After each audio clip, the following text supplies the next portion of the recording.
What you are about to watch is one part of a series recorded by well-respected psychic medium Anthony Grzelka, Australia's Ghost Whisperer. The opinions and views expressed throughout this series are based on Anthony's own personal beliefs. The basis of these beliefs has been developed through the 12,000 plus connections he has made with the spirit world.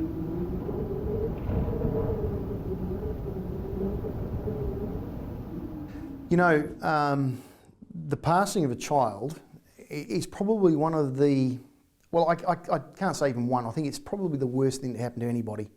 I think if you experience that in your lifetime, it's the most devastating thing that can possibly happen to you. And unfortunately, in my job as a medium, I see it quite often, and I have to deal with the issues of the passing of a child. The one thing that I do want to make a point of here is what constitutes a child and what constitutes a baby, so to speak. One of the things I'd want to deal with first is the idea of miscarriages and terminations. Because a lot of people ask me about that and they say, you know, is my little one there that I terminated or that I had a miscarriage for or had a stillborn child, that sort of thing. One of the things I want to explain to people is that at conception there is a soul. Once there's conception, there's a soul. Whether that soul goes on for 10 minutes or goes on for 100 years, I still see it as a soul. The only difference is how much life experience that soul has. And the thing that a lot of people don't realise is, if you were to terminate a pregnancy, that doesn't mean that soul, that you're the only parent for that soul, that soul is going to miss out. There are lots of buses that soul can take. If it's not this bus, it can be the next bus. So I don't believe that you are the only parent for that soul. There are lots of different parents that could take that soul to where it needed to go. You know, now I can't comment morally on whether termination is right or it's wrong. That's not my job. But spiritually, I can say that termination doesn't have the big effect that a lot of people think it does.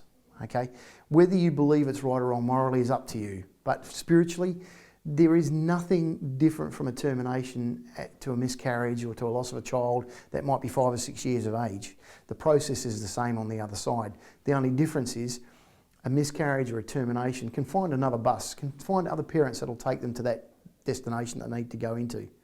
So although it's morally one of those things that we might have questions about, spiritually there's no consequence to that at all, okay?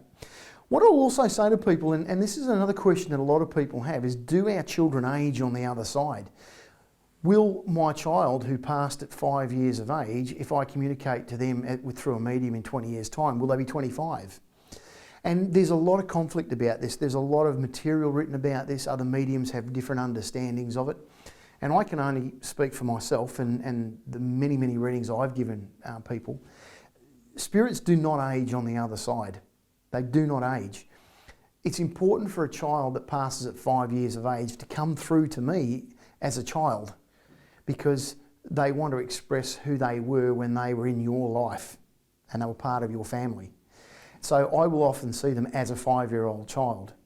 It's important to understand that as a spirit on the other side, in heaven, in the afterlife, there is no age. There's no need for age. You know, we're ageless. That spirit happened to die at 5 years of age, and that's what I'll see them as. They don't age. They're not going to age as we do, as we expect them to on the other side.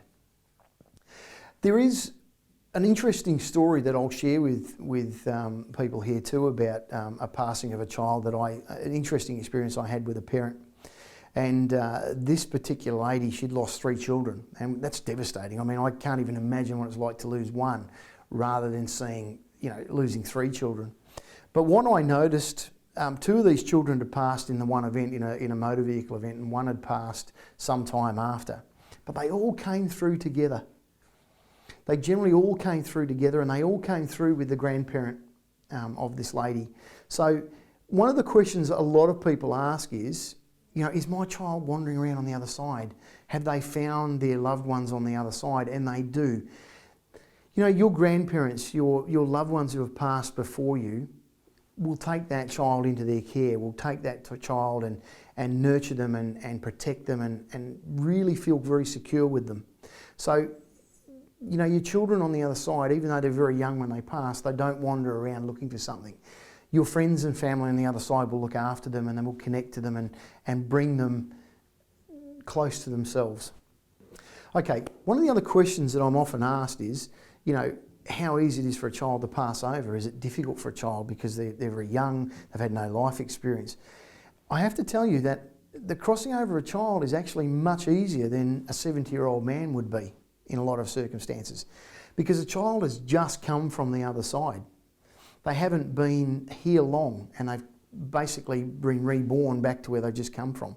Whereas a 70-year-old man, for instance, has a lot of life experience, a lot of things that pervert their thinking and get them, in a different way of thinking when they pass. So a child's crossing over is actually much easier than a 70-year-old man would be.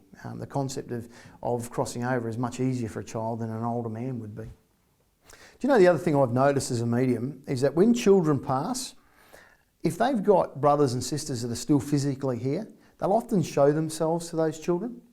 And even if they didn't meet them in life, they are very well attracted. They're sort of very attracted to the other children in the family and have a connection to them. So, if your son or daughter, 2 or 3 years of age, starts talking about seeing a little boy or a little girl in their room, it might be a child that's passed in the family, or a friend's child, or it might even be your own child, because they are attracted to each other. They seem to be mutually connected for some reason, perhaps just their age, but a spirit child will often be attracted to other children in the family. To watch more in this series, or for further information on Anthony, his books, meditation CDs, workshops, ghost tours, or to book a private reading, please visit whispersfrombeyond.com.au.